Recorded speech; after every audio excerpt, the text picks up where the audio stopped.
ES Audio.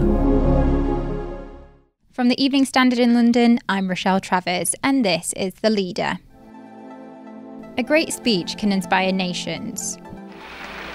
We choose to go to the moon in this decade and do the other things, not because they are easy, but because they are hard. Or incite change.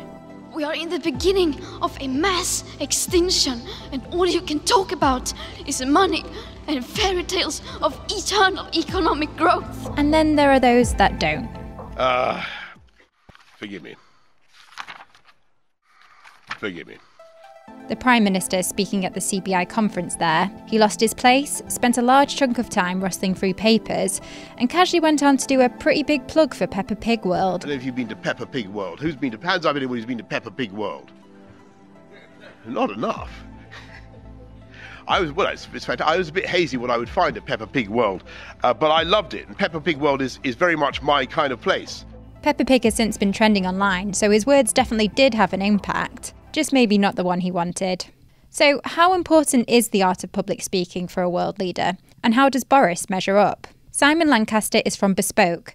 He's an expert in speeches and has worked with politicians, including ministers in the Blair cabinet, as well as CEOs from big companies around the world.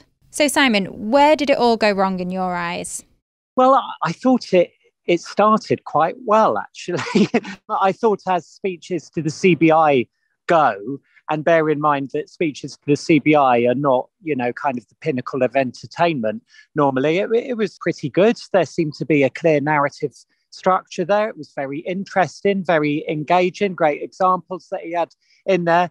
But then about 20 minutes in, it appeared as if he'd lost his place completely in his notes. And he said, forgive me, about 3 times and started shuffling with his papers.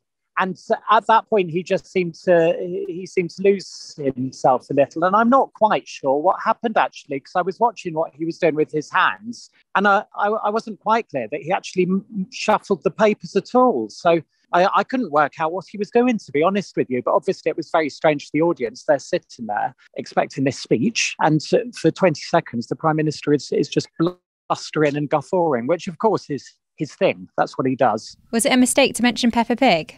No, I thought that was fine, actually. I mean, I used to write business speeches for Labour ministers, former secretaries of state for trade and industry.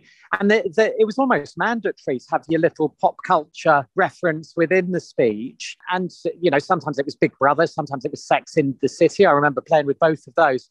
But people always loved kids' TV as well. I mean, kids' TV just is guaranteed to put a smile on most people's faces. So I remember we this is a while back, it's 20 years ago, but we did a speech around Wallace and Gromit, Harry Potter, and once we did quite a long one about Teletubbies, where that was a great British success story because it had been translated into dozens of languages around the world, including Russian. So we were talking about the Teleputsiki.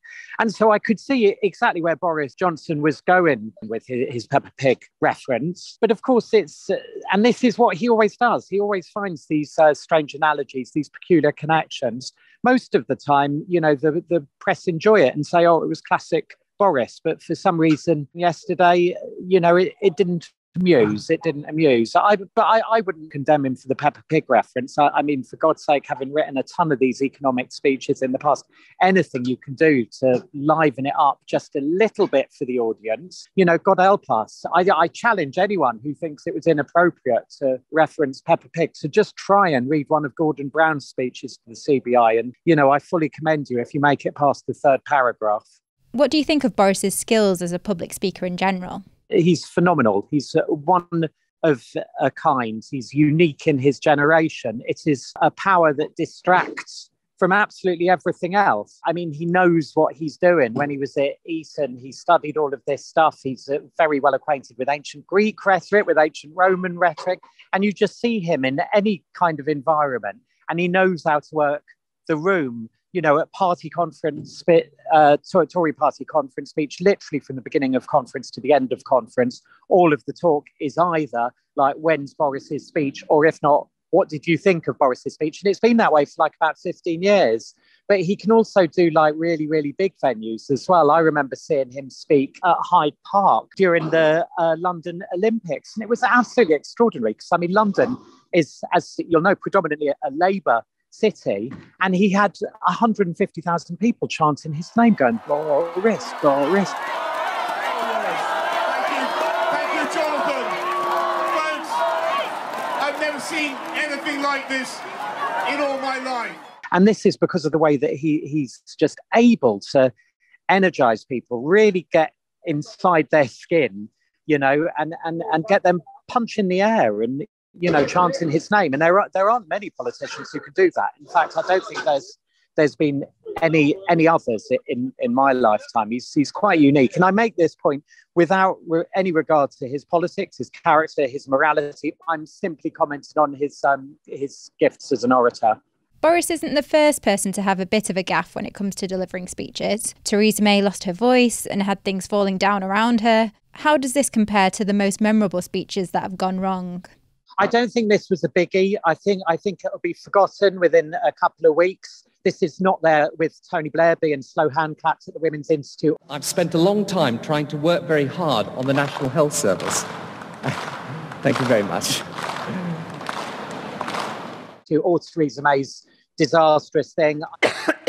Our economy is back on track. The deficit is back to pre-crisis levels. I think yesterday's speech was kind of symbolic because he lost his place at the time when other people within Number 10 and on the backbenchers were saying that he was losing the plot. And so I think it has some kind of, you know, fleeting symbolism, but I really wouldn't put it any further than that. You know, I mean, he is still really, there's a bit of fuss about this at the moment. But I mean, for goodness sake, look at the polls. In your opinion, how does Boris measure up to other world leaders? Is there anyone he could learn from when it comes to public speaking? No, I mean, he's brilliant at what he does. I don't think at this stage, you know, you want to be making any dramatic shifts. I think like he does need to prepare a little bit better for these policy speeches, make sure he's invested himself at an earlier stage, I think, on the policy, practice them more, make sure you've got the pages in the right blinking order.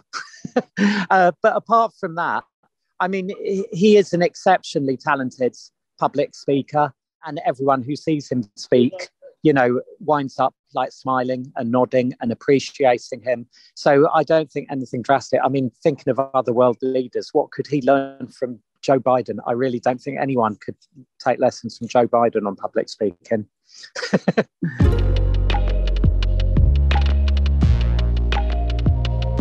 And that's it from The Leader. This podcast is back tomorrow at 4 p.m.